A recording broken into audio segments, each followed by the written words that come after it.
So yun, good day mga paps, mga padyak, and may good news ako sa inyo mga paps. Nag-iisip ka ba or nagbabalak magtayo ng bike shop pero wala ka pang idea?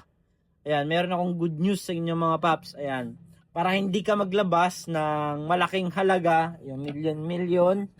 Ayan, mga ganyan.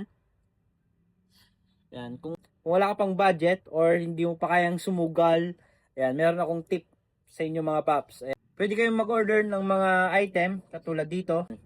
Pwede kayong mag-order dyan ng mga parts. Meron tayo dyan mga refundable sample. Ano nga ba yung meaning nun ng refundable sample? Kunwari, yung yung saddle na yan, sample, worth 500 pesos. Yan, sa worth 500 pesos na yan, babayaran mo. Pag nakabenta ka ng 3 or 4 na saddle na yan, mare-refund yung pera mo. Doon nag-start yung marunong ka na magbenta. Bumalik na yung puhunan mo, nakabenta ka pa, may commission ka pa. So, magkano naman yung commission bawat item?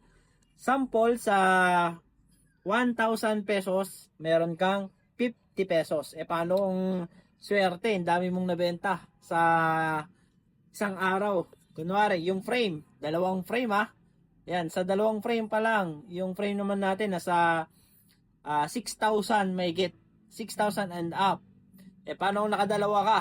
Dalawang frame lang yan Nasa 500 to 700 yung commission mo dyan mga pap. So, dyan nag-umpisa yung kung gusto mong mag-start ng bike shop is try mo muna aralin yung mga parts na nakikita mo dyan. Yan. Or kung may sarili ka ng bike, gawan mo lang ng yellow basket yung mga parts mo.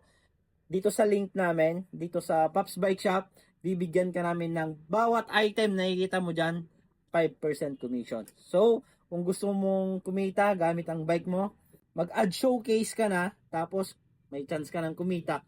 Yung pinambili mo ng parts, babalik pa sa'yo. Sa yun lang, thank you.